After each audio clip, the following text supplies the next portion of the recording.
Alliance. Presidential Debate 2022. Do not adjust your sets.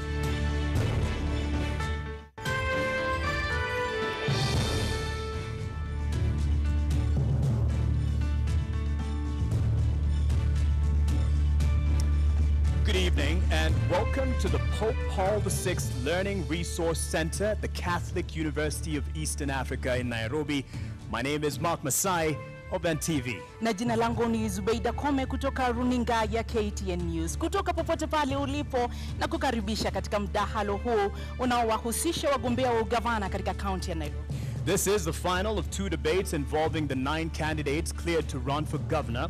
In the second debate, we are hosting Senator Johnson Sakaja of the United Democratic Alliance, UDA, which is affiliated with the Kenya Kwanza Alliance, and Mr. Polycarp Igathe of the Jubilee Party, member party of the Azimio la Umoja One Kenya Coalition Party. Kulingana na kanuni zinazosimamia mdahalo huu, wawaniaji wana muda wa dakika 90 za kulumbana kupitia maelekezo na maswali kutoka kwangu na mwenzangu Mark.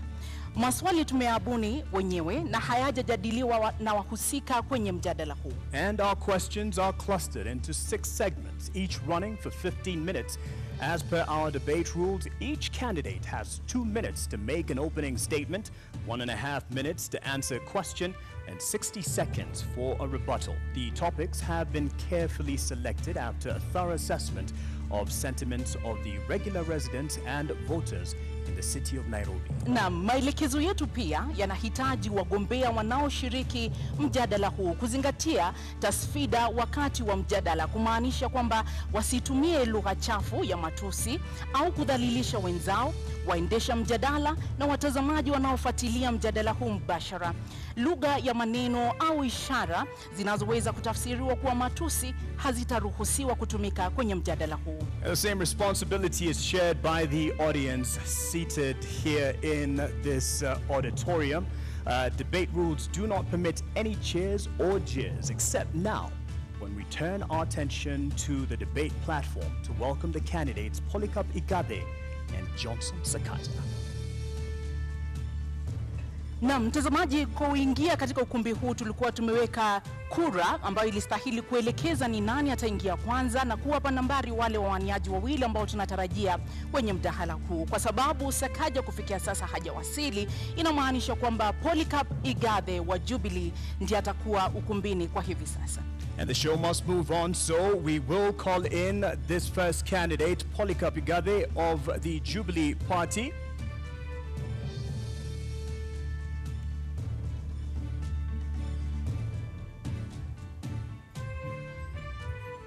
Polycarp Igathe, uwanjani wako.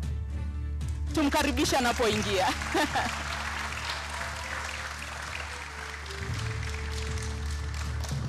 Thank you. Maintain the position of your podium for the length of this debate. And as indicated, our starting time was clear to all the candidates invited. Thank you for honoring this invitation. And that slot remains open for Johnson Sakaja, the UDA candidate running for governor. I'll start with you, sir. And in leadership and integrity, definitely we look at the importance of that within your leadership once you or when you make the governorship. But start us off by telling us what separates you apart from your competitor. Thank you very much for that question, and thanks for having me. I'm a product of Kenya's public education system. I'm a product of Kenya's public health system. I was born in Pumwani Hospital. I was educated through Kenya's public education system. I went to a public university, the University of Nairobi. And that sets me apart because in all those 3 levels, I came out through my upbringing by my dad and mom. My mom, who was a primary school teacher, Mrs. Kamau, and my dad, Mr. Kamau, who was an accountant. My teacher, Francis Bogongare, who I'm very proud is watching me from his home in Meru today. My English teacher, Mrs. Kathucha. These people, my teachers, my parents, my early bosses, and my latest boss, Dr. James Mwangi, taught me 3 things which sets me apart. that approach every task, approach every calling with high intention, with sincere effort, and with intelligent execution. High intention is prayer, sincere effort is hard work, intelligent execution is discipline. That is what we call a PhD. That sets me apart. At Nairobi, I bring a PhD attitude to the job. Give it to me. Thank you. Naam, umetaja pale kuhusu masuala ya elimu, familia yako ina ueledi wa masuala ya elimu. Wewe mwenyewe umesema kwamba ni msomi wa katika chuo kikuu cha Nairobi. Je, unadhani ni muhimu kwa mgombea kuwa na degree ili kuweza kuongoza kaunti ya Nairobi? Ni muhimu kwa mgombea kiti chochote ambacho kiko katika katiba ya taifa letu kuwa amehitimu na amefikisha kiwango ambacho kinakubaliwa na katiba. Kwa hivyo huo umuhimu sio mimi kusema, ni katiba imesema. Lazima uhitimu uwe mwalimu, lazima uhitimu uwe daktari, lazima uhitimu uwe mechanic. Hata kuosha gari inahitaji uwe umehitimu au kuwa waiter. Kwa hivyo hata hii kazi ya gavana inahitaji kuhitimu, na hilo ni jambo ambalo latakikana na katiba ya taifa letu la Kenya. Lakini unadhani kwamba kuwa na degree ni ishara tosha kwamba utakuwa kiongozi bora? Kwa sababu kusoma ni kitu kimoja, uongozi ni kitu kingine.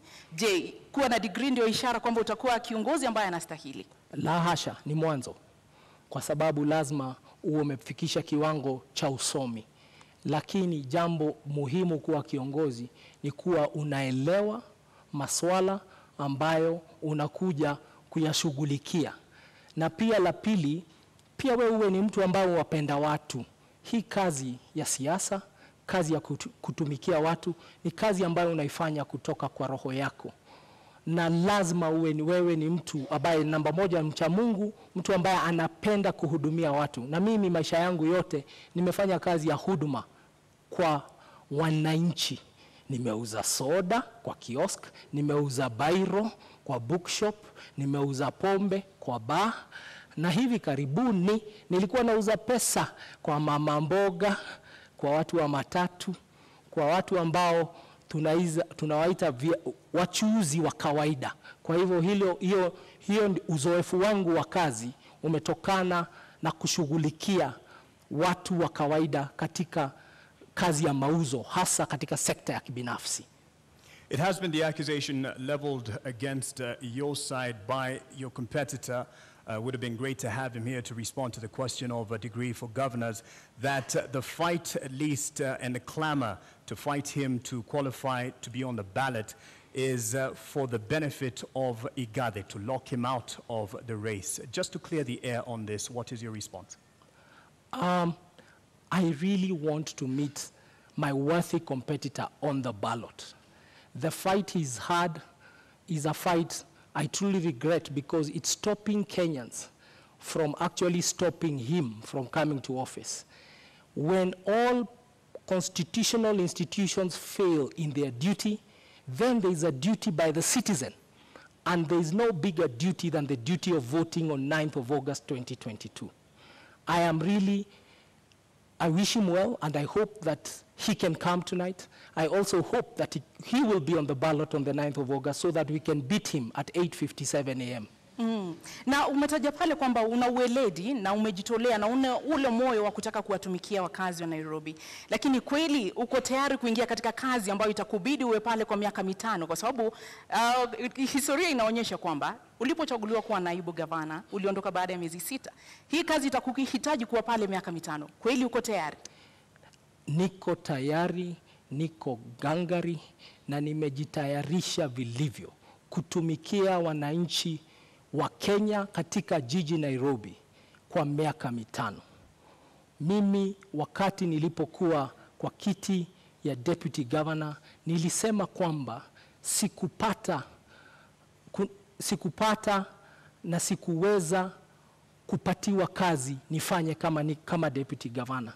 Na kuna jambo moja ambalo lazima tukubali. Ukiangalia wanasiasa katika taifa la Kenya, wako zaidi wanaochaguliwa kupitia kwa debe. Wangapi wanafanya kazi yao na ukweli wanapewa mshahara kwa sababu wamefanya kazi. Hilo ni swali tunafaa kujiuliza. Mimi siwezi kubali mshahara bila kufanya kazi. Na unasema kwamba hukupewa kazi, ni kwamba haukuwa na ushirikiano na Gavana Sonko, ni kwamba ulijipata katika nafasi hiyo kimakosa, au ni vipi wewe kama naibu gavana unasubiri tu kupewa kazi? Gavana Sonko ni rafiki yangu, ni mwalimu wangu wa kisiasa, hasa siasa za Nairobi, na muheshimu na namuenzi mpaka wa leo. Ni rafiki yangu, hata dakika 5 zilizopita tumeongea. Lakini kazi ni tofauti na urafiki. Siwezi kuja ofisini na kila siku kazi yangu ni kusoma gazeti na kuacha koti kwa kiti alafu naenda na lala. Kazi, lazima uwe iko kazi ambayo na mpangilio wa kazi umepewa. Na usipopata hiyo kazi basi unaheshimu katiba. Na katiba ya Kenya inasema article 1 kwamba nguvu zote za katiba ni za mwananchi. Na kazi yangu nilipopiga reverse gear ilikuwa ni kusema na heshimu katiba ya Kenya, na heshimu mpiga kura. Na hivi leo nafanywa interview kama mfanyikazi wa watu wa Nairobi, na nawaeleza nitawafanyia kazi. Na baada ya miaka 2-3 mambo ambayo niliona yaweza kutendeka yalitendeka, na tugange yajayo yaliyopita. In retrospect, you did not quit on the residents of Nairobi who entrusted you and in fact threw their weight behind your boss because you were there as a deputy. You didn't quit on them. Do you owe them an apology? I failed to earn the trust to deliver my mandate as deputy governor. I never blamed anybody. I blamed myself, and I fell on my sword. Today we see a lot of people who, rather than quit their position, continue to sit there and enjoy the trappings of power and enjoy a salary from government. They enjoy public money. I did not quit on you. If I quit on you, I would not have come to represent myself again through my party Jubilee, through Azimio la Umoja, and contest the nominations, and then win, and then be here as a candidate. I respect Kenya. In our national anthem, we always say, Kenya istahili heshima. And that is a prayer, and that's our national anthem. We put our hands on our hearts, and we say, Kenya istahili heshima. Na heshima ni kwamba, if you feel you're earning money you should not earn, especially public money, then you take a bow and you come back for a fresh mandate. Ladies and gentlemen, I've come for a fresh mandate. I seek to be governor of Nairobi. Please try me. Unadhani ulihitaji ujuzi wa kisiasa ili kuweza kustahimili mawimbi ambayo yalikukabili wakati huo? Ungekuwa na ujuzi, labda mambo yangekuwa tofauti. Siasa ni jambo la muhimu sana kuachiwa wanasiasa tu. Sisi ambao tumefanya biashara katika sekta ya kibinafsi tunaelewa, na mimi kama kazi niliyokuwa nikifanya kwa benki, nimeona wafanyabiashara wengi ambao biashara zao wamefunga sababu ya maslahi yao kukataa kuangaliwa na watu ambao utengeneza sera, utengeneza sheria katika bunge. Na kwa hivyo nakuja hapa na uzoefu wa private sector, na nasema tuingie sasa.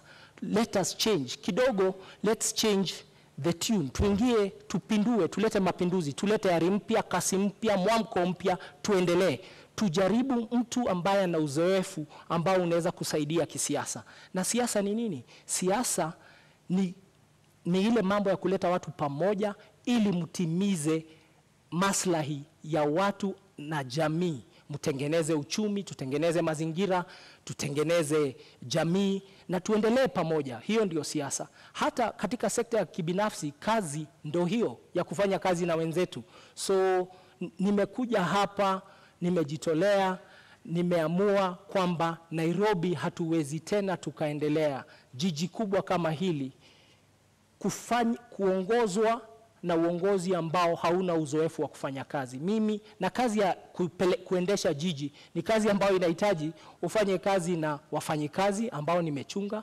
Nimeendesha makampuni ambayo iko na wafanyikazi maelfu, budget za mabilioni, na ndivyo nasema nafikiri nina uzoefu. Hii kazi ya budget bilioni 40, wafanyikazi 15,000, nataka hao wafanyikazi wapate kiongozi bora, kwa sababu wakipata kiongozi bora tutapatia wananchi wa Nairobi huduma na taifa letu litakuwa nzuri na nitakuwa nimefanya kazi yangu kama mwananchi wa taifa la Kenya. You do have the decorated profile in terms of the boardroom and the qualifications therein. Politics is part of the game, and especially for a county like Nairobi and the position it has nationally. Are you confident about your political ability to make sure that you control and you keep things under control within the capital? Thank you very much for the compliment. I can tell you, even private sector, there's a lot of politics. In business, there are shareholders, there are employees, and there are customers. Shareholders invest in employees. Employees invest in customers. Customers pay the shareholders, and the cycle works like that. In politics, the shareholder is the political party. The political party then nominates candidates who come as politicians and civil servants who come as civil servants. And the work of civil servants is to then serve the public. And the public, in turn, keeps giving power to the right party. I am very proud to be a member of Azimio la Umoja, led by the most disciplined shareholder in politics, if I can use those words, Raila Amolo Odinga Baba. He has run the most disciplined political party. I'm very proud to be a member of his team. I'm very proud to be a member of the Nairobi team with my colleague Edwin Sifuna, with my colleague Esther Passaris, with all our MPs. I'm very proud. And because I'm joining a disciplined team, we are going to serve the public. What has been the problem of politics is just like in business, we have employees. In politics, what we see is that you have politicians, political parties and politicians who have come together to steal from the public. It's like a shareholder and an employee and management stealing from the customer. That's not sustainable. What I can say is, in closing, that remark is, when a customer loves you, no one will harm you. When a voter and the public loves you, no one will harm you. We are seeing it in Sri Lanka. We are seeing it in very many countries, that people are eventually, the silent majority, we have in Kenya, we have a very big silent majority. Quiet people, decent people, honest working people who go about their lives. They are really tired of the circus of usual politics, of insults, of drama, of coming late for interviews, of eligibility to a job. It just says this is what the eligibility. People are really tired. And I know that because I live amongst the people and I'm a son of this country. People just want a normal servant service person. They just want a politician or a leader who just gets the job done. And me and my partner, my deputy governor, who's an accomplished scholar, Professor Philip Kaloki, we are just here to get the job done. And we have come with the full blessing of our party, and we have fused a lot of ways: the Wiper way, the ODM way, the Jubilee way, the NAK Kenya way, the KANU way, the UPIA way, the DAP way. We have fused that, and that is the genius of this thing called Azimio la Umoja.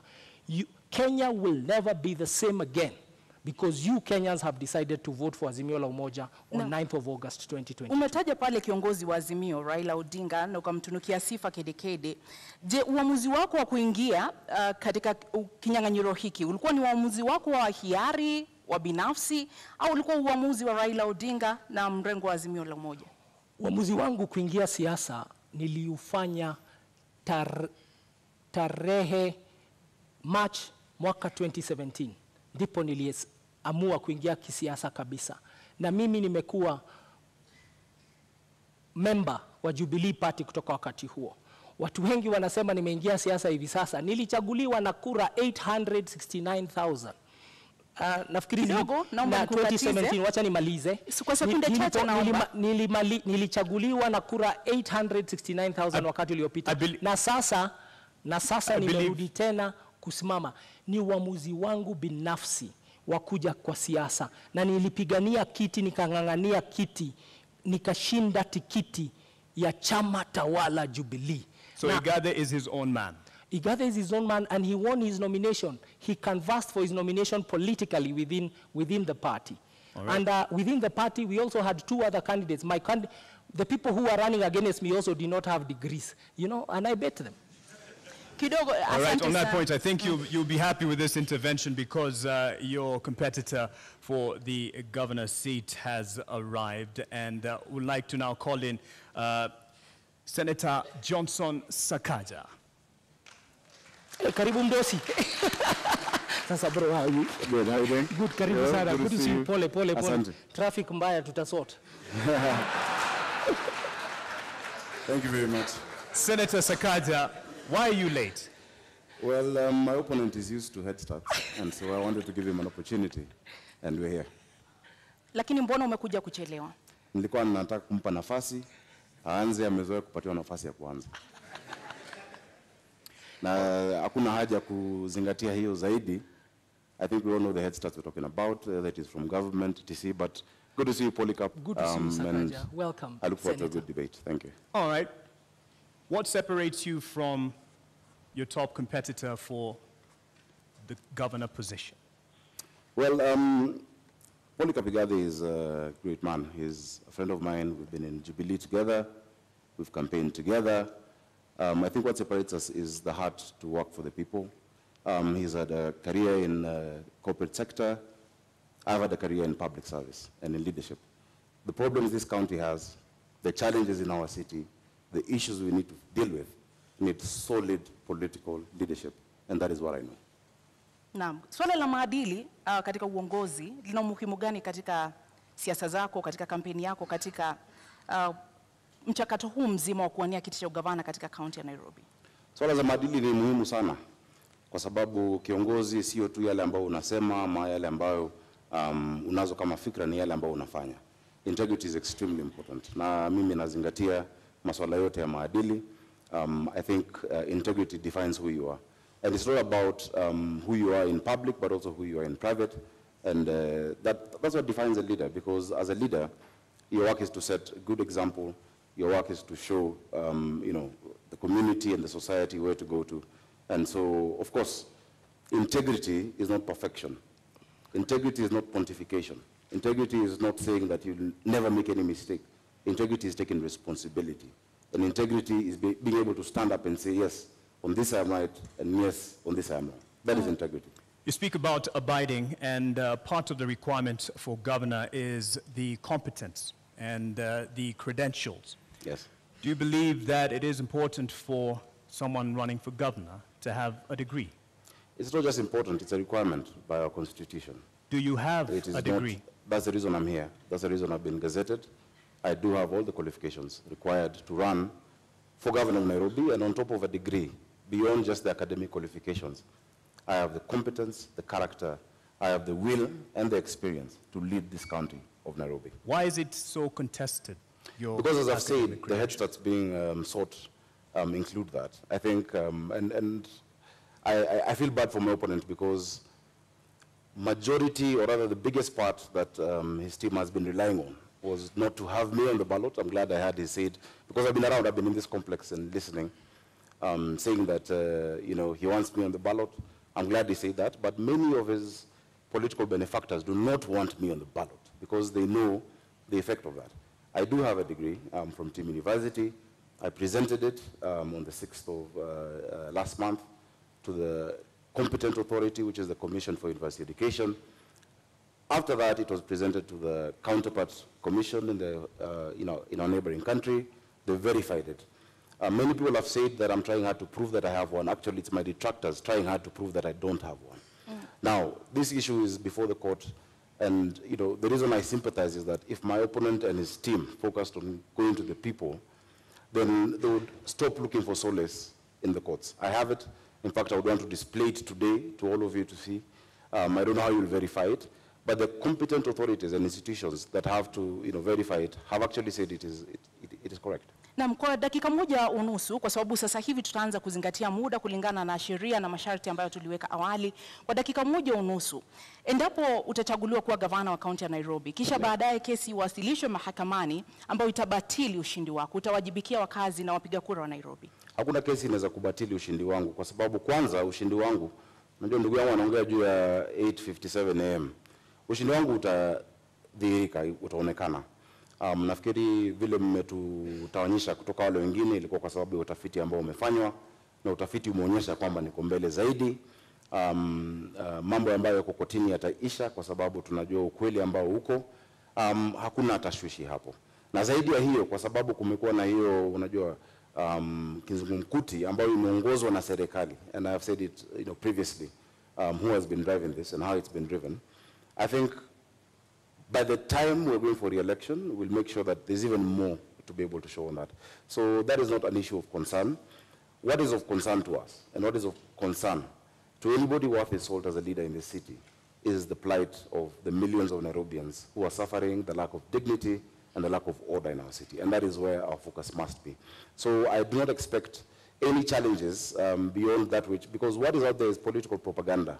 If you look at the lengths that the state has gone to try and stop my candidature, if you look at the resources deployed, including diplomats and the ambassador, etc., intimidation of institutions, revoking and revoking, etc., then you know that there's something there. And I think nothing of that source will stand the test of time. Are you saying that those who are backing this fight for your contestation for the position of governor are behind your competitor?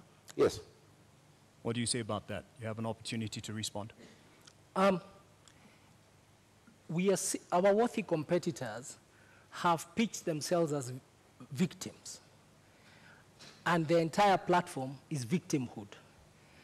That they are victims of the weather, they are victims of the law, they are victims of what they call the system. But facts are facts, and the truth is the truth. I have said I really would love to meet Senator Sakaja. I think out of abundance of the heart, I would like to meet Senator. I would like to meet Senator Sakaja on the ballot, because on the ballot, so that we can beat him, and so that the people who are the last line of defense when all other institutions fail, prove to him that they know better. That wajinga waliisha Kenya, na waliisha Nairobi. If any other institutions fail, the people should never fail on the ballot. Naam, muda umekwisha. Senator Sakaja, je, uamuzi wako kuingia kinyang'anyironi, ama niweke hivi, uamuzi wa kuingia kinyang'anyironi ulikuwa wako binafsi au ulikuwa wa chama na kiongozi wa chama? Nimefurahi kwanza tumemaliza hicho kipindi kwa sababu I'm able to prove and to show that I have the qualifications, and that is going on. I'm looking forward to it. And I know millions of Nairobians everywhere I've gone to tell me every day that they're praying, and because they can see that big hand of the state. And we shall be vindicated in due course. When there's time after this, I'm available to speak to that. Of course, my intention to run for governor of Nairobi has been my intention. I've grown up in this city. I was born in Ngara. I've seen this city when it had some semblance of, a working city. And I've also seen the lack of dignity and order in our people. The lack of dignity when Mama Mwende in Kayole had to watch her daughter die at Mama Lucy because of an ambulance. I've seen that, and I've committed myself to lead the charge of providing order and dignity in the city. So it was my decision, it is my decision, and beyond that, it is a resolve of the millions of Nairobians to rescue this city from state capture. Your decision, you say, but it is on a ticket UDA under Kenya Kwanza. Yes. If you are elected as governor, how much of a burden will the patrons of your particular alliance have or be to your leadership as governor? I think I've distinguished myself over the years as an objective leader, as a leader who stands his ground, as a leader who stands on principle. Many times, even before what my competitors and their colleagues thrive on, they like talking about the handshake, I've demonstrated what we call siasa safi. When the Honorable Prime Minister, former Prime Minister's retirement benefits were being rejected in Parliament because his now partner and brother said he must retire from politics, I'm the only person from Jubilee who stood up to defend. When Honorable Oloch was being fought at Pan-Africa by Jubilee members on the 26th of October, I'm the one who defended him. When Babu Owino was thrown into a cell and Raila Odinga and Wetangula could not remove him, I went, despite there not being any agreement before the handshake. I believe in siasa safi. I believe politics is not enmity. And I want to assure even my opponent that once we get into office, some of the ideas he has, because he's a good manager, and this city also needs, in some areas you need managers, of course, led by a leader with a vision will incorporate the ideas. Everybody sitting on that side knows that I have no negative relationship with them, and that is the siasa safi Nairobians want. And that is why all your polls show that Nairobians across the political divide have resolved to support me for the office of governor. Bwana Polycarp, je, ni kwamba Azimio mnaendesha siasa chafu katika kaunti ya Nairobi? Kwanza wacha tuangalie siasa safi ni nini. Mwaka uliopita taifa la Kenya, the amount of money, pesa ambazo walituma kwa serikali gatuzi kutoka kwa serikali ya kitaifa was 370 billion shillings. 370 billion, Nairobi ilipata 19 billion. 5% only ndio ilikuja Nairobi. Nairobi, wapiga kura Nairobi ni 11% ya tuko 2.4 million out of 2.4 million voters out of 22 million voters in the country. Now, Nairobi contributes 2.2 trillion wame collect Kenya Revenue Authority. 60% ya hiyo 2.2 trillion imetoka kwa viwanda na wafanyi biashara hapa Nairobi. How does somebody contribute 60% of revenue and you only share 5% back? Na hiyo siasa safi ndio senator wetu amefanya katika Senate. Kazi ya senator ni kutuombea pesa. Ametuombea tu 5%. Alienda huko kufanya kazi ya county zingine. Hapa ndio sababu Nairobi hamna mashule. Tuna nasari pengine 211. Tuko na health centers kidogo sana, da dispensary. Na ndipo njaa na umaskini umekithiri hapa kwa sababu watu hawajui Nairobi is unaffected and a very poor country. Muda wako umekwisha. A very poor county. Muda wako umekwisha naomba. Bwana Sakaja, ameuliza umetetea vipi county ya Nairobi ulipokuwa senator katika kipindi hiki cha takriban miaka 5. Je, kweli umewajibika kama senator wa county ya Nairobi? Zaidi. Na zaidi ya wote wengine ambao walichaguliwa kama masenator. Ukiangalia utafiti ambao umefanywa kwa miaka 3 ambayo imepita, for the last 3 years running, I've been rated the best performing senator in the Republic of Kenya. I brought more bills, more motions, more questions about the county administration of Nairobi than any other senator, and you can check. I can see you have laptops. You can check that. On top of that, the work of the senator is to bring resources to the county. When I became senator for Nairobi, Nairobi was receiving 15 billion. I'm living with it 3.3 billion higher at 19 billion. That is actually understanding your assignment and prosecuting it the way you need to. So I brought that money. In fact, naturally, it will take more than 10-15 years in terms of cycles of devolution to get to an increase of 3.3 billion. Something Igathe says isn't quite enough, even though you've gotten it to 19 billion. Something he says isn't enough, given the contribution of the capital to the rest of the nation. Now, if you understand the framework of devolution under our constitution, fiscal decentralization has what we call the horizontal division of revenue. In that horizontal division of revenue, you have a county allocation of revenue bill, where you divide the amount that is given amongst the counties. So of course there is a ceiling of what has been given to all counties. What I have fought for is the fair share for Nairobi City County, which remains to be the highest, and over and above what any other county gets. Igathe, you have a response on that? I don't know how much is enough. What Senator ensured persisted in this country is a philosophy that is unsustainable, that you take from people according to their needs and give to others according to their ability and give to others according to their need. Nairobi is a very needy county. And the criticism I'm profiling here and submitting to him is that as senator, what did you do to help Nairobi overcome the hunger, the deprivation, the desperation in the informal settlements? Did you bring that matter to Senate? Did you make people understand that case? Instead, what we saw, he was a leader of a group called Team Kenya that even removed incentives for county to generate their own revenue. We used to get 1% extra if you generate your own source revenue. Like Nairobi is only generating this is going to do about 9 billion of its own revenue. So the county, the CRA, Commission for Revenue Allocation, was giving us brownie points as a county if you collect your own revenue and you don't rely on the national government. And these are some of the things he did not protect as our senator. So how does somebody fail or does not succeed in their task and then you give him the job of governor. Na ulifeli katika kutetea na kulinda rasilimali za kaunti ya Nairobi, na ukiwa seneta kwa takriban miaka 5 ambao umekuwa katika uongozi, umeweka mikakati gani kudhibiti na kuimarisha ukusanyaji wa mapato katika kaunti ya Nairobi ambayo yameonekana kudidimia? 19 billion from 15 billion is success. It's an improvement. In fact, if I succumbed to the sloganeering that my worthy competitor is talking about, you know, which in fact his argument is the best case to show that education does not necessarily equate to intelligence. Because if I bring a box and tell you this is 1 man 1 shilling, and it's 1,000 bob to you, and inside it's 500 shillings, would you accept it? What they were offering Nairobi Polycarp was 134 million shillings more. I refused with my team Kenya.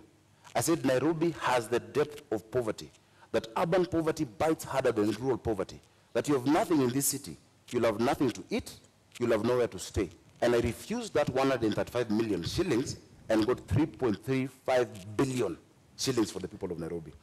If it was just to fall for the empty slogan, Nairobi would still be at 15.8 billion shillings today. So I'm very proud, and I'm proud of all my members, because not only did I secure that for Nairobi, I showed this country that there is no Kenya A and Kenya B. There's no second-class county in a first-class country. And I stand my ground that we must be patriotic. Even as we're in Nairobi, we have people from all across the country. On top of that, I can list you the bills. I brought the startup bill. I brought the prompt payment bill. I brought the National Disaster Management Authority bill in the Senate. I have fought for Uber drivers, who, Taxify and all digital hailing apps. I have spoken about the demolitions and even stopped demolitions that are going further. I have done a lot. In fact, if you give me maybe an hour or so to just list the things I've done in the Senate, and I hope the next Senate of Nairobi will be able to fill in unfortunately for that response, because time is it out. is work that we've done. Let's push on with that aspect then on. You talk about not having enough funds allocated to Nairobi given its place in the nation. However, there is the issue of not being able to actually get the potential revenue that it can get owing to the cartels in the city, which have been a thorn in the flesh of the administration. But it can be argued also fostered by the leadership. What will you do to get rid or deal with the cartels? Igathe, you have First a minute of all, and a half. Thank you very much for that question. Nairobi collects, for sure, way above 200 million shillings every day.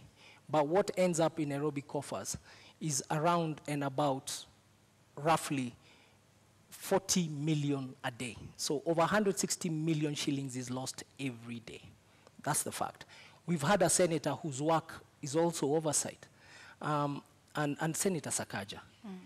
You had a chance to be seen in this country oversighting the county of Nairobi.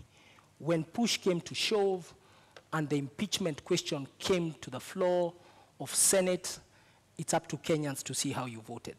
Not only did you did not even take a decision, you abstained. You walked away from the conversation. We have not seen you. Nairobi County employees, in fact, we have to apologize to them. They do unbelievable. Their salaries are delayed. Their remittances are delayed. The Auditor General's report about Nairobi City County is that Nairobi City County has a debt of over 80 billion now. That is what it has been given an adverse opinion. But have we ever heard once our senator speak about it? And that's why I'm saying the oversight role he did not do very well, and he actually did not succeed in that oversight role. But the cartels we will deal with, because we have the numbers and we know who they are, and you have seen them even in the campaign season, trying to fight and hide behind muda wako umekwisha. Bwana certain Sakaja, una muda wa dakika moja unusu kujibu. I'm actually quite tickled that Polycarp Igathe can talk about push coming to shove and me not making a decision.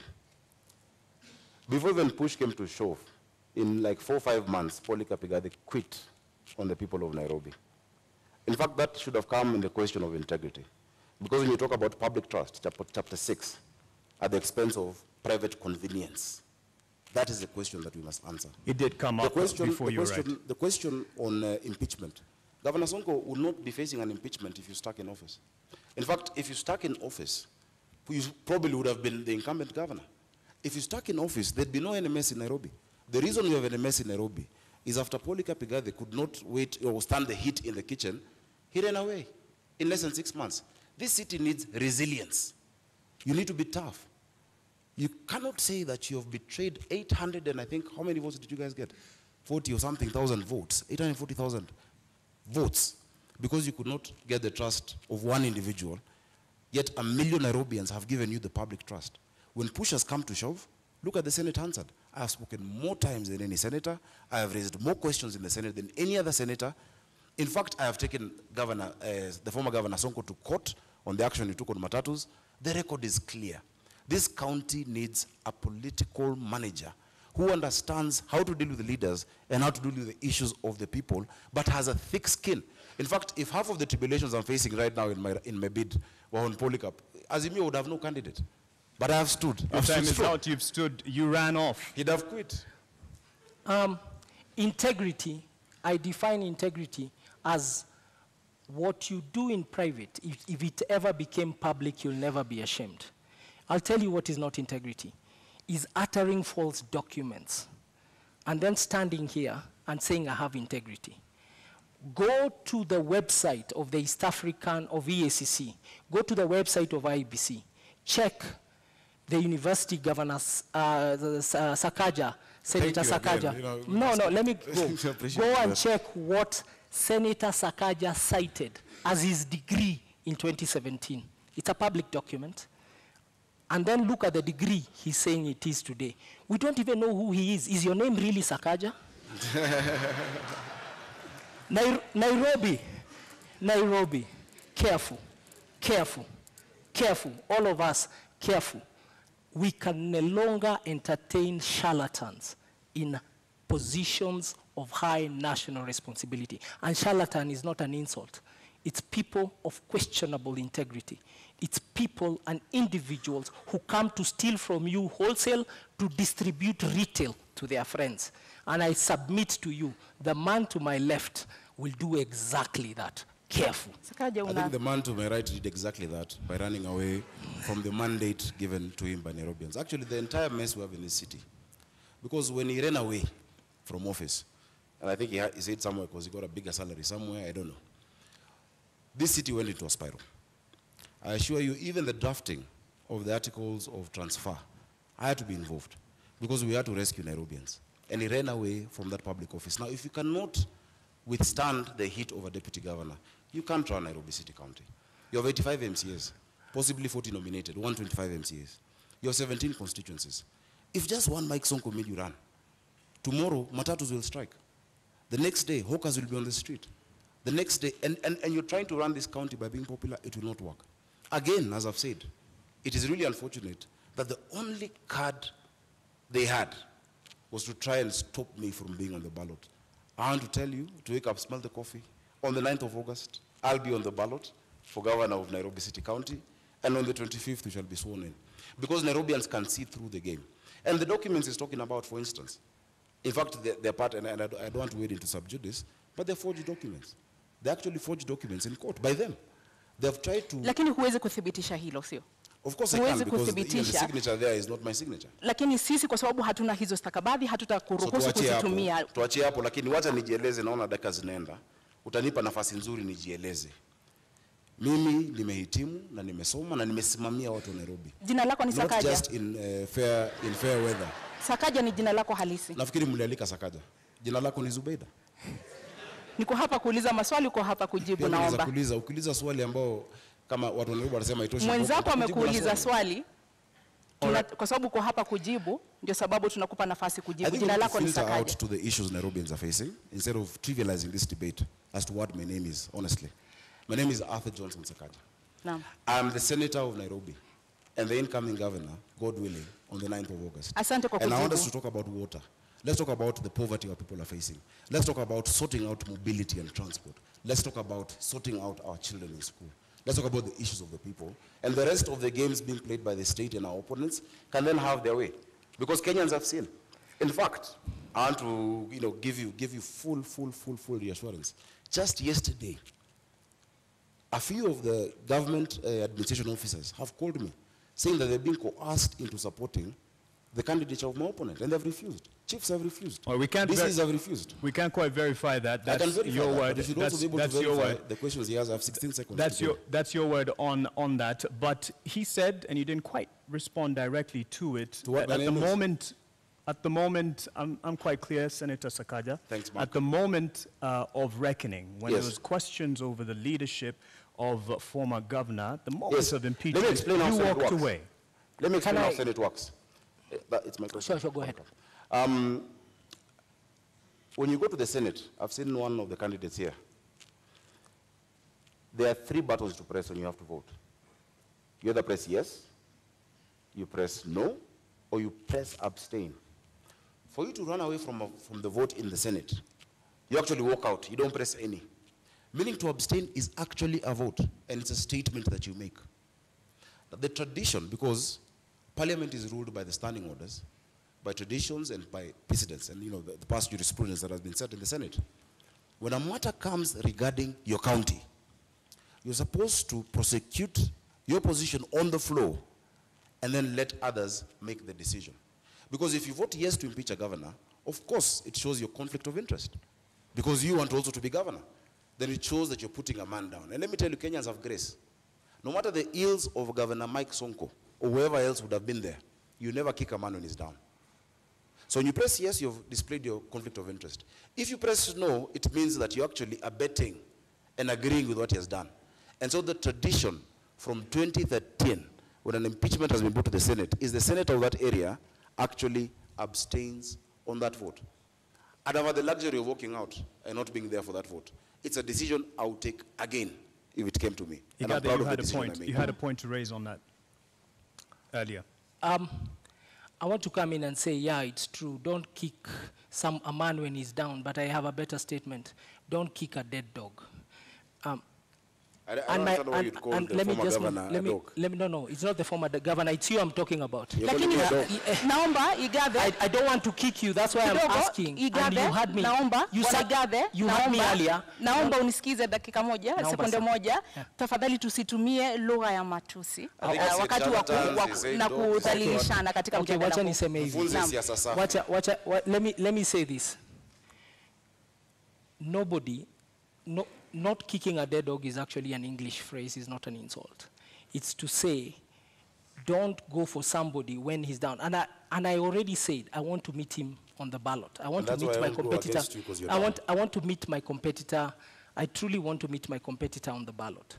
But I want to remind him that uttering a false document is one of the laws in this country that does not. It is one of the things in this country that you're not fined for. You are taken straight if you're found guilty. And that is for the investigative capacity. We didn't come to do that here. All I'm telling Kenyans... That is an allegation. Can I finish? Can I finish? That you're allowing to what the Constitution wants is a competent governor, a capable governor, a governor with a character. Ask yourselves, who amongst two of us can you trust? It also wants a governor who will stay in office for 5 years. All right. You said earlier you know who the cartels are. Enumerate them, put them on notice on how you're going to deal with this. Earlier when you were talking about the cartels. The cartels of Nairobi have persisted for 4 decades. Who are they? You said you know. It is a clique of people who have choked the city, and especially the biggest symptom of cartel behavior is in the situation with garbage collection in the city of Nairobi, the situation with pending bills, the situation with suppliers in the city of the county of Nairobi. We need to look at suppliers in the city, in the county city of Nairobi, and ask ourselves, who are they? Do they meet the threshold of our public procurement laws, procedures, and regulation? And I want to ask Kenyans to read Auditor General Nancy Gathungu's reports to really see what I'm talking about. Errors and omissions, the statement of assets and liabilities of Nairobi City County, the statement of cash flow, the statement of appropriation, recurrent budget, and development budget. When you read that statement, she's actually saying, these numbers don't reflect the fair data of proper financial practices, proper HR practices. And that is where you see the name of the cartels. And only a president who is running on an anti-corruption platform like Raila Amolo Odinga can tackle this issue. And people who have been stood up to scrutiny. I have always been an employee. I've always been audited.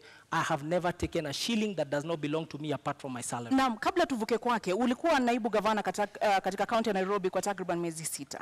Katika muda huo ulijukumika vipi katika kuwakabili hawa cartels, hawa walaghai, hawa watu ambao wana... Na kwanza walaghai tulionana nao kwa sababu for the time when I was a governor, Nairobi City County moved its revenues from the 12 million we used to find to 100 million levels, 120 million a day. You're never a governor. When I was deputy governor, I was in the governor's office, thank you. For that period when I was a deputy governor, that is what was going on.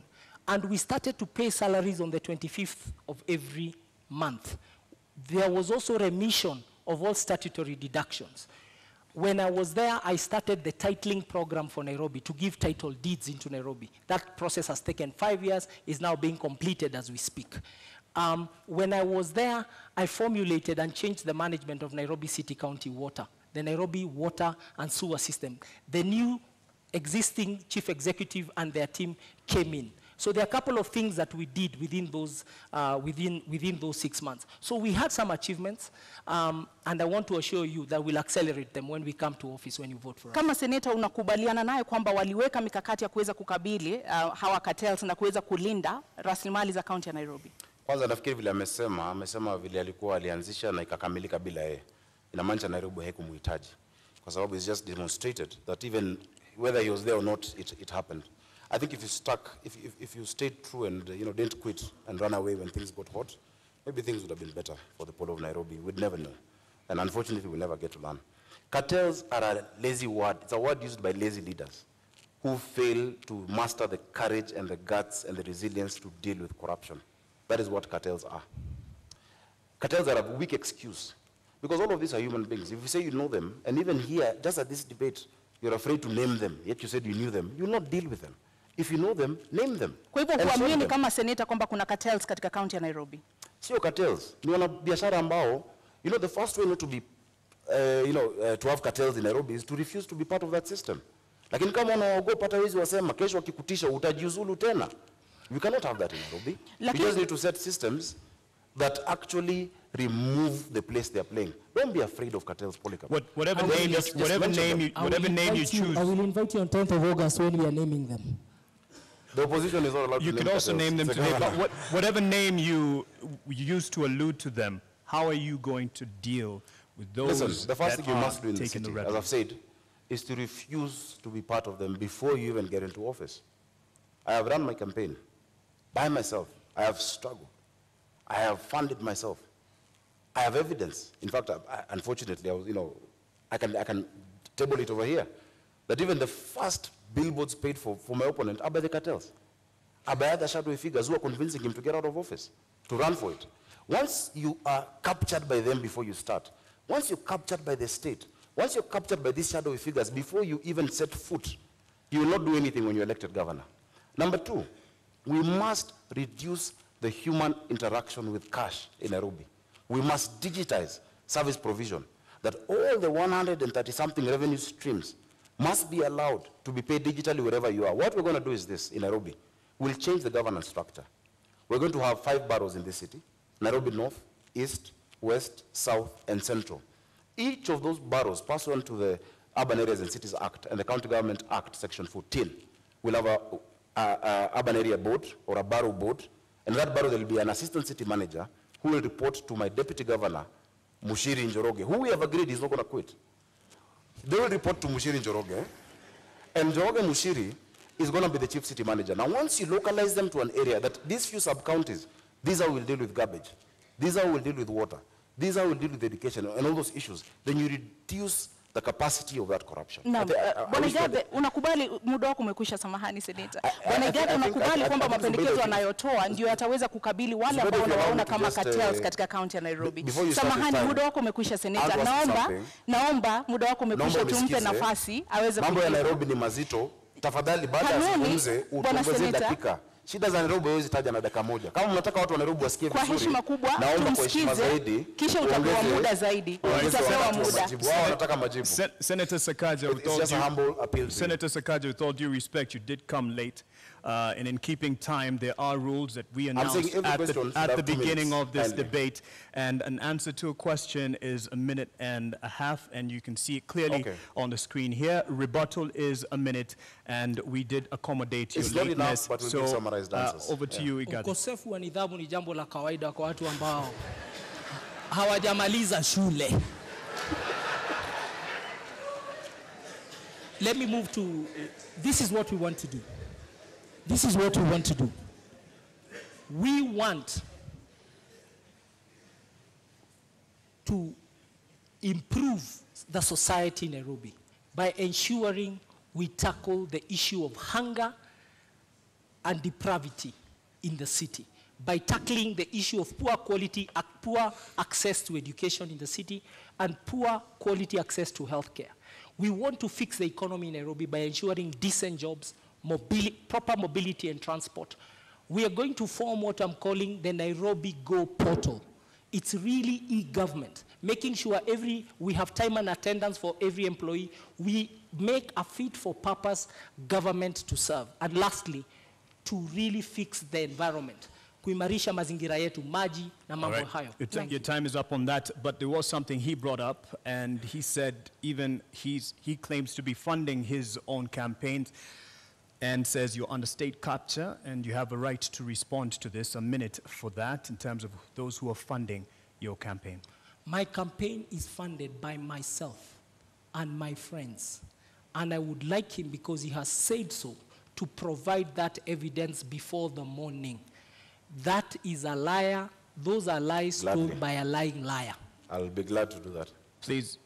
You know, you say you have some evidence to this effect. Of course, we have receipts. We have receipts of billboards and of, different meetings of chiefs, meetings of DCCs, them being casual. You cannot force individuals, DCCs, assistant chiefs, and many of them, they're represented here, know the meetings at St. George's Primary School, where they're being asked to support those candidates. We know all of that. It is obvious. But if you'd like me to table that, I'll be glad to table it before the country.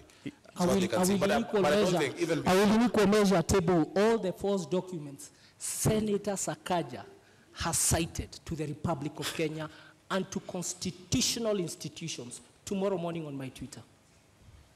All right, tomorrow morning there's a lot of news to look forward to, and do you agree? And then you will know what we are facing, because the contest on 9th of August is a simple contest. It's a contest in this country. It's a census, actually. It's not an election. How many Kenyans believe in competence, character, capability, honesty, unity, moving forward? And how many believe in lies and all the other bad things we don't want and don't value as a society? That's the contest. We've moved into the governorship domain of this conversation, and we just like to cover more issues here. And there was a mention of Nairobi Metropolitan Services, NMS. First of all, do you agree with it having been brought in as an intervention? And in your view, was it because of a failed leadership?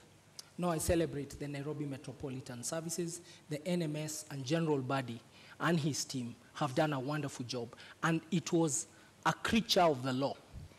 We saw how it was formed. And because it's a creature of the law, it extinguishes naturally by law in November of this year. Look at what they have done. They have sunk 193 boreholes in the metropolitan area. 144 of those boreholes has been in our informal settlement. That has truly helped us fight COVID-19.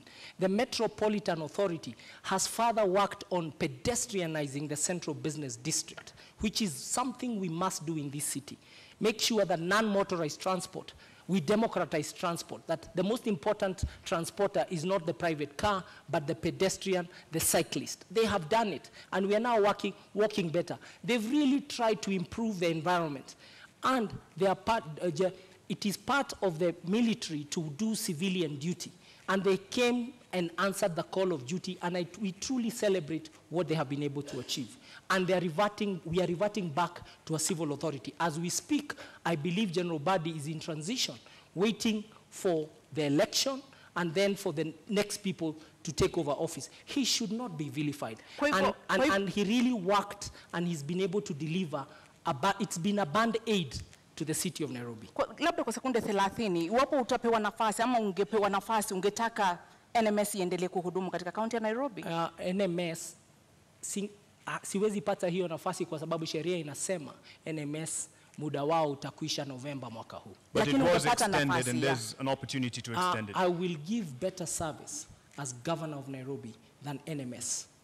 Bwana Sakaja, on the issue of governorship and how Nairobi Metropolitan Services, beg your pardon, came in to rescue the day. Do you agree with this? And under governorship of Sakaja, would this continue? It is very interesting to hear a man praising his ex-wife's husband. The reason NMS came about is because Igathe quit. It's as simple as that. If the deputy governor of Nairobi, Polycarp Igathe, did not quit, there'd be no need to have NMS. Those boreholes you're naming, you should have done them. Those interventions you're talking about, you had a chance to do them. Devolution cannot be trivialized in this country. Devolution is the greatest gift we've given to our people. That every Kenyan, wherever they are, has a right to self-determine. I wrote about this in 2010 with the International Commission of Jurists. Fiscal decentralization and devolution in this country. That lady in Mutwini deserves a county government and a governor she can hold to account and who can listen to and who she can vote for. So you can't come praise the consequence of you absconding duty, of you, leaving office. Because if Polycarp did not run away from Nairobians, Governor Mike Sonko would have acted differently. Governor Mike Sonko acted as he did because he knew no one would impeach him, because no one wanted a by-election in Nairobi. Yet having no deputy, and that's why he'd bring Miguna's name, whoever's name, he knew he was untouchable. So it is a consequence of him. And then again, understand the law. There's no way NMS will operate after August. Well, I don't know what you're talking about November. The county government that is being elected on the 9th, that will be led, hopefully, God willing, by myself, will take full control of Nairobi. So yes, NMS has had a cocktail of hits and misses, but you don't know Nairobi. Those women who cried when the children were being smashed in Kariobangi and in Mukuru do not agree with you about NMS. Just a few people who've seen pavements and Cabro who like it and who cheer and who know whose interests you're protecting here. Polycarp, una muda I think we should not dwell. The history is the history. No. But we should learn from history. What the citizens of Nairobi want is, what are we going to do for them?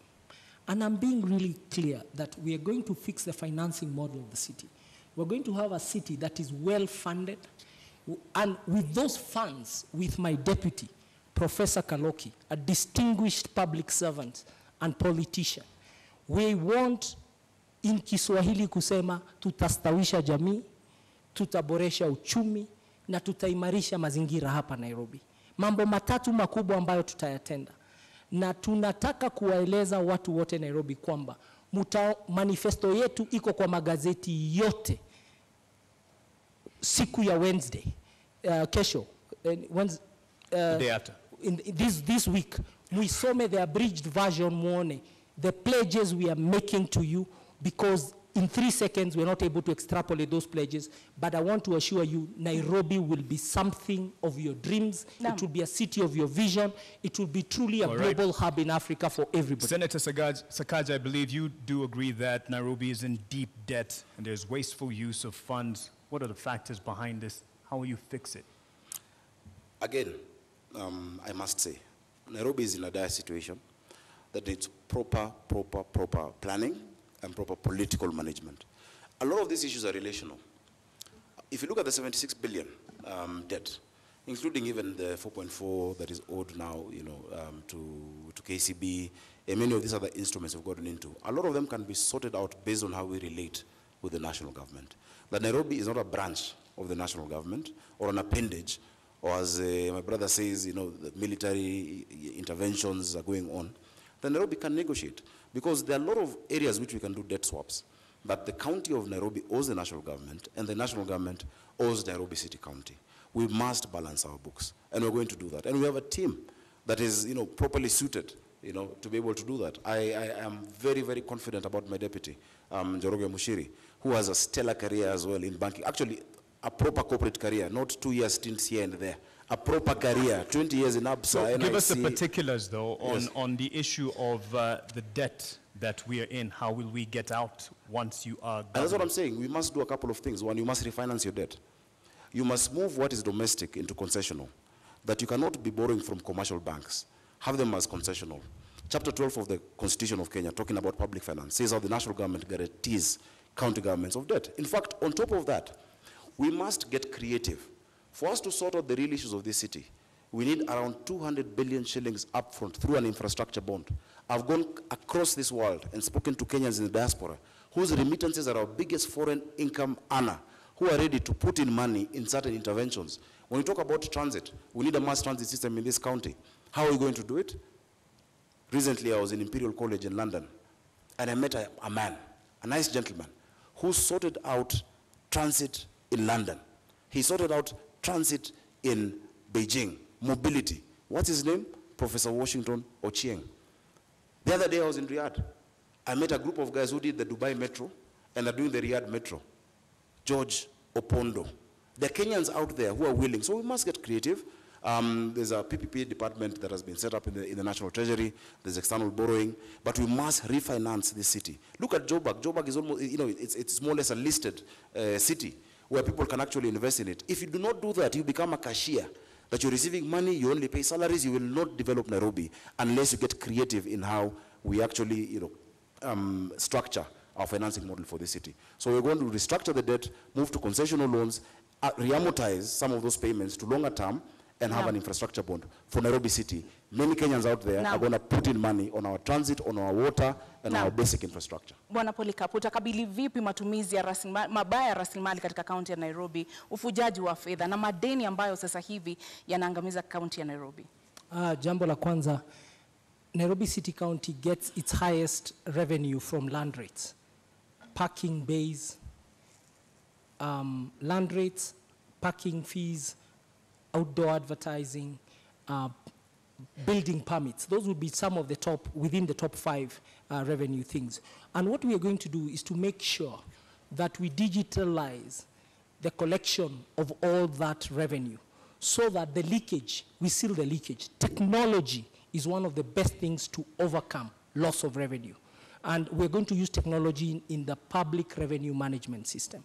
Then secondly, we will deploy that money. Our own source revenue, I can promise, we and Professor Kaloki have done a study, and we've even checked the reports of the Commission for Revenue Allocation. With 6 revenue lines, we can generate 80 billion own source revenue in Nairobi. And with that money, we will build 1,000. We will join the government in building more schools, in making sure there's medicine in our dispensaries, in making sure that there's incinerators to burn garbage, that we start a leasing program for vehicles and equipment for the staff, and also to make sure we pay our staff the right salaries so that they're really motivated. We are very concerned about the welfare of Nairobi City County workers and all the workers of all affiliate bodies of Nairobi City County. Only motivated workers can deliver essential services, and that's what Nairobians want. And that brings me to the next issue, and that is the competence of the Nairobi City County staff, and you will both have an opportunity to respond to this. How will you address the competence or lack thereof, overemployment, cases of ghost workers, and the issue of productivity to make those staff workers, the workers of Nairobi City County, that they will deliver the services for the Nairobians? I'll start with you. Every employee of Nairobi City County, from the 10th of August, we shall have a performance agreement with them. We will bring back to life performance contracting. And that performance agreement means, what do they do every day? The few things they do every day to deliver the output Nairobians expect. And that output will be captured in a scorecard. So each one of us will have a scorecard and a performance agreement. The performance agreement is the input. The scorecard is the measure. And who will measure is the neighborhood associations. We're going to run Nairobi with the neighborhood associations as per the Neighborhoods Act.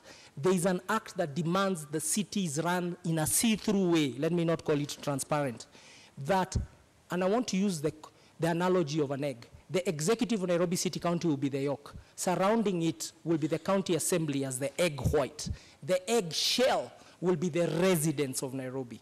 Kwa sababu, we will not pay an invoice for a road or a broken sewer before the neighborhood association, say of Kayole, sends us a photo. So there's crowdsourcing. We're going to use technology and the cloud and a data center that can really be able to serve the city of Nairobi. And we shall decentralize services from City Hall. City Hall will be the headquarters of the corporate services.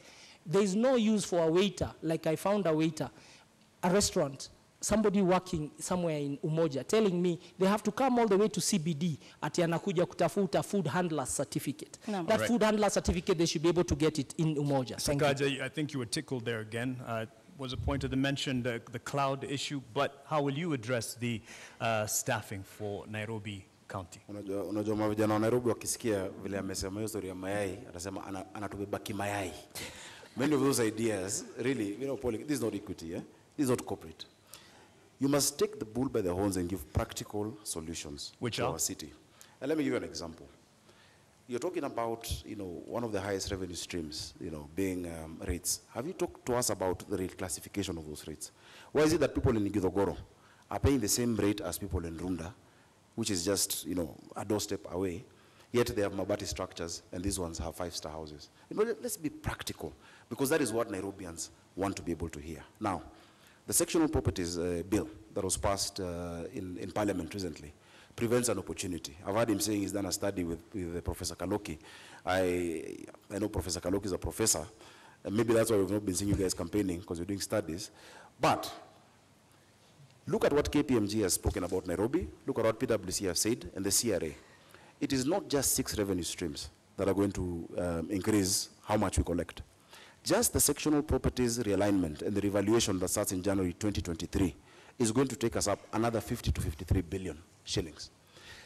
Every other revenue stream then must be geared towards making Nairobians more productive. The NMS that you praise has been going around this city with GSU, harassing our traders and our hawkers, throwing them into those pickups, tetanus field pickups, and roadworthy. By the way, on the 9th, if you're listening and you're a scrap metal dealer, come to City Hall. Revenue has gone down to 7 billion. Why is that? Because you're not explaining to the people of Nairobi the services you're offering with the money you collect from them.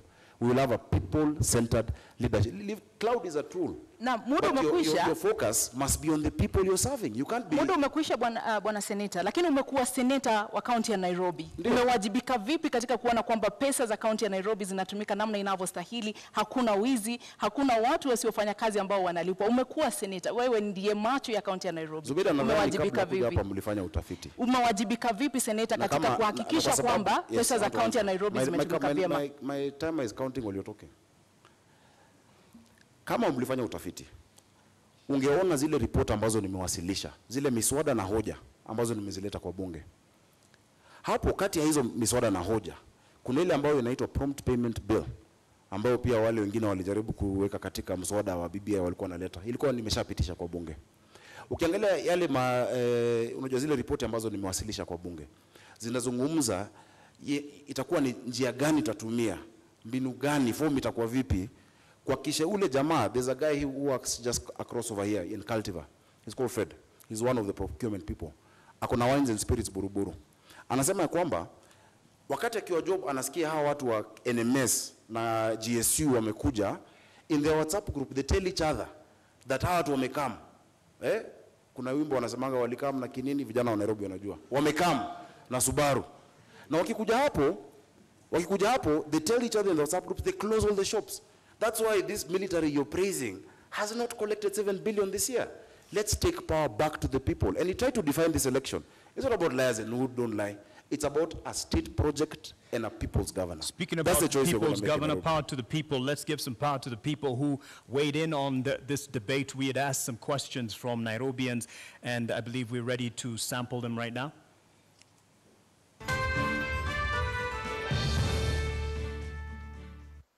My name is Mercy Masila Achola, an executive program leader with the Maxwell Leadership Team, and also serving in the Kenya Daima Steering Committee. My question to the Nairobi gubernatorial candidates is, if elected to office, could you share with the residents of Nairobi What can we expect from you in your first 100 days in office? In the first 100 days, I pledge with my deputy to have a very fit for purpose organization to deliver essential services that Nairobians have been deprived of in the past, and especially Nairobians in the informal settlements and in low-income areas. And therefore, there'll be Executive Order number 1 that establishes a good government, a coherent government, and a government where the deputy governor has clear responsibilities, a government where the governor himself has clear responsibilities, and where we work as partners, him playing to his strengths and me playing to my strengths, but a proper cabinet. Also, we promise you a proper cabinet that is fit for purpose, and the purpose is essential service delivery. The people watching us at home, actually, they just want services. They want water in their taps. They want garbage collected. They want storm drains covered. They want pedestrian walks repaired. They want markets made. They don't want to continue selling on the roadsides.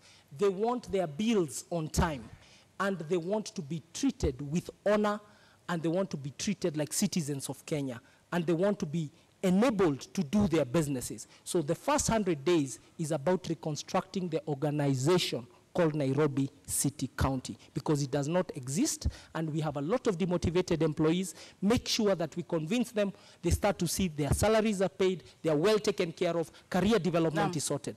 Thank you. Thank you. I want to thank the lady from Maxwell for that question. Maxwell Leadership Institute on Valley Road is an extremely important, pillar in mentoring many of our young people. I've actually taught many programs of leadership there, and I've been a participant in that. I think when she asked 100 days, maybe what she wanted to hear from me, Polycarp, was just to say, I will not quit fast, as the beginning. Thanks for answering for me. Go ahead. Please keep reminding people, because people are afraid to watch a commentary. Okay. But secondly, I want to say this. In the first 100 days, I've said that you will not sort out Nairobi using quick fixes.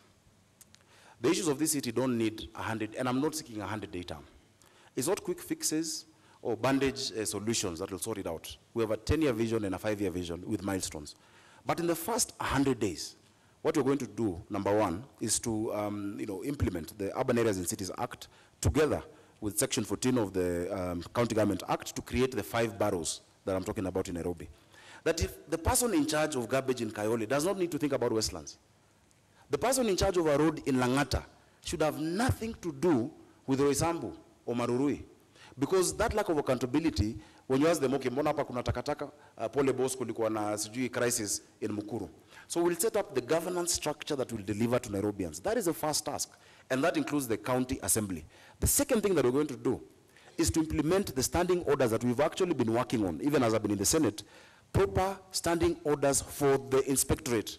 We cannot have people criminalizing business, chasing our hawkers, throwing sticks at them. They must have proper, like any discipline force, standing orders. And finally, we'll implement the one business permit. You can't have businesses with 10 licenses. No. Today there is fire, tomorrow there is water. It will be one license. Right. And I will pay every other entity that needs to be paid from that one license that you pay in Nairobi. Bwana Polycarp, mmekuwa mkizungumza kuhusu tatizo la maji taka katika kaunti ya Nairobi. Awali ulitaja kuhusu cartels. Je, unaamini kwamba ubinafsishaji wa huduma hizi katika kaunti ya Nairobi utasaidia katika kusuluhisha baadhi ya matatizo ambayo yamekuwepo kuhusu usimamizi wa huduma hizi? Huduma za maji zimekuwa ni tatizo kubwa. Juzi nimetembea kule Ruai na muliona picha. Sikujua kuna mahali Nairobi watu ubeba maji bado na punda. Pia, so you learn every day. Now, if you go to Ruai, the problem is a problem of way leaves, which the senator perhaps was even ignored in Senate. There is a way leave issue between Kiambu and Nairobi, because today we are consuming 500,000 cubic meters of water every day in Nairobi. But that's really the level of production of water from our water sources, Dakaine, Roiro Dam. But the Roiro Dam and the Northern Collector Tunnel, we need to connect it. And hiyo shida ya way leave ni shida, I believe dams are for eating and stealing, because dams have to be done in places like the Nyandarua ecosystem, Maragua Dam in Murang'a, and that's why Nairobi has to be secured by being assisted by the neighboring countries to the metropole that is Nairobi City County. Senator Sakaja, the taps in many homes and other businesses are running dry, but their water bowsers full to the brim and coming at a premium. How will you sort this? First, again, it's really nice that we're at a university because I need to school my friend about water. There are many things you've said that are completely false. Number one, the quantity that we consume is not just 525,000 that you're speaking about. Nairobi has 4 water sources. The first water source is Kikuyu Springs, just after Kikuyu campus. That was set up in 1907. After that, we developed Ruiru Dam in 1936. It provides 4%. Kikuyu Springs provides only 1%, which is 4,000 cubic meters of water. The third one is Sasumwa in Njambini. Sasumwa produces 11% of our water requirement in Nairobi, comes through Kabete treatment plant, then comes down this way. And the fourth one, the biggest, of course, is Ndakaine, which gives us 84% of our water. Now, Ndakaine was last developed in 1997. There were 3 phases. After 1997, there's been no additional source. So every single day, the people of Nairobi require 850 million liters of water, but get 525.6 million liters per day. You need to bridge that gap. In fact, you'll be shocked, Polycarp. 70% of the people you're talking about, the ones you didn't know carry water in Mutungi, 70% of them, of Nairobians, have never had a shower from the top. They bathe bottom up, like with the bucket. Bottom up is how many of us shower in this city. We want to give our people dignity. There is no dignity when women are scrambling outside these, boreholes that have been created and the water sources every day for water. The issue of distribution then is the next thing that must be. I asked about this time thing because I've just so about the quantity. So when we finish Northern Collector, December 2023, under our administration, I don't like saying our administration, we'll move into Northern Collector 2. One will sort out 85% of the water need, and then 65%, and then Northern Collector 2 will give us 85%. Now, the second most important issue. You're overflowing on your cooking, time. Let's give him an opportunity. Let's give him an opportunity. Just keep time. The challenge of water. The debate in Nairobi is not about what needs to be done and how. There's consensus that we are short of sources of water. It is who will do it, because you need to be trustworthy and you need to be capable to get it done. That issue of who is the most important issue in this election. And on the issue of water, for sure, the supply and demand, there's too little supply for very high demand. And the numbers are what it is. The metropolitan area, because Nairobi even supplies Machakos, the EPZ area, with water, the biggest challenge is new sources of water for the city county of Nairobi. And that is a task between ourselves and the national government. And thank God we have Martha Karua, the original champion of water as Minister of Water during Kibaki's time. And she understands the task, and we are ready to work with her in Nairobi. For Nairobi, it will be a responsibility. On to housing, a majority of Nairobians live in informal settlement. I just want to cover as much as we can. And a majority of the populace here live in informal settlements. And how are we going to change this housing demand and give quality housing and other services for Nairobians? I'll start with you. Thank you. I'll just take the same time to finish on water. I've heard him mentioning Martha, earlier he mentioned Raila. These are people we all, we know and we've worked with many years. Don't run away and hide behind them when you don't have the point. Just say the point as it is. Because Nairobians are electing you to be governor of Nairobi, not Martha Karua, not Raila Odinga. They're electing you. If they elect you, if they make that decision, which I know they will not make. You must sort out the distribution issue of water, because water goes hand in hand with housing. So I've spoken about the quantity. And it's not about waiting for an angel from national government to do it. Already we're at 90% with the Northern Collector 1. The piping has been, or rather the tunneling has been done. The piping is at 34%. This side from Apro Isambu, coming from Kiambu Institute of Technology to USIU, moving down, is already going on. We have so many areas that do not have piping. I've never had piping in Nairobi. There are people who actually build houses across what were the physical levers. They shut it down, they collect water, and then you see these bowsers moving around the city, labeled clean water or NMS, that will come to an end using SCADA technology. Where as governor, I'll be able to see on my phone, mali wamekata maji. Now, urban housing is a huge challenge in this city. And it's also something that the built environment has made people lack dignity in this city. The county government is not in the business of building houses. We shall facilitate the private sector through proper land tenure and giving them proper land of government to actually partner with them to build these houses. We can actually do it through the silo model, where you build and people move and come in there. Urban renewal is being resisted in Eastlands because of lack of trust of that institution or body that is praising here today. I wish you go there tomorrow and tell them what you said about NMS. Bwana Polycarp, maji ni mojawapo ya shida ambazo zinakumba wale ambao wanaishi katika mitaa ya mabanda katika kaunti ya Nairobi. Hasa ni mpango upi ambao uko nao wa kuinua na kuimarisha hadhi ya watu ambao wanaishi katika mitaa ya mabanda katika kaunti ya Nairobi na changamoto ambazo wanakumbana nazo? So first of all, the county of Nairobi in its own books owns close to 532 hectares of land. On it sits 12,000 single dwelling units. Nairobi has to strategically densify, but that process requires proper public participation. You can already hear my competitor is whetting his appetite to steal your homes. You people in Makadara and Jericho, umesikia, he has pronounced himself that this will be private sector led. I have told you, this thing called urban renewal, which is what they want Nairobi to take, we have to be very careful. It needs proper conversations around it, and we must build housing that is truly affordable housing, decent housing, and before we build, we must ask the people who sit in those estates, mnataka nini? How will this work? And how will you be compensated? Before that is done, we are rushing. And you've seen a big rush towards that work, and we are saying, put it on hold. The Constitution demands proper public participation, proper understanding, and I want to believe that conversation has already not been held. So the housing question in the informal settlements is to continue the work that has started. Roads, water, sewer, boreholes. These informal settlements require a lot of investment, and that investment requires allocation of improving our revenue and also making sure Senate allocates us the money we require to attend to high density areas. Okay. A rebuttal in terms of what he said on your housing urban development plan there, an opportunity. There are people waiting in the wings to come and steal your houses, and you've had the private sector. He has the opportunity. You're in his time. You have an opportunity. I don't know who represents the private sector here on this stage, if you look clearly. But what I'll say is this.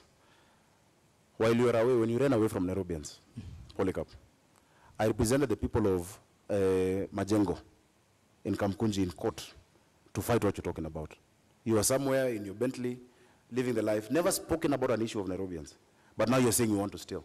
That they were moved from slums in Majengo, the slums were put down and put in 11,000 bob houses while they're paying 5,000 shillings, 4,000 shillings.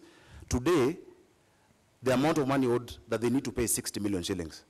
That's not someone who wants to steal the houses. When I talk about urban renewal, the entity you're praising is rushing. Just this week, there have been more than 3-4 advertisements on the newspaper for them to engage contractors on urban renewal, and they have 28 days to go.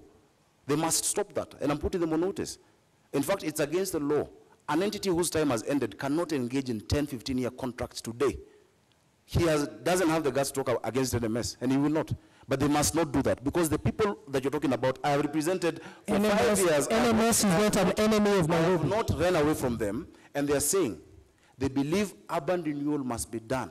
They don't trust those people who are doing it. And you say it's an issue of trust? It's not about who's going to do it. The first thing, basic thing that they want is to know that that person will be there to do it for 5 years and will not run away.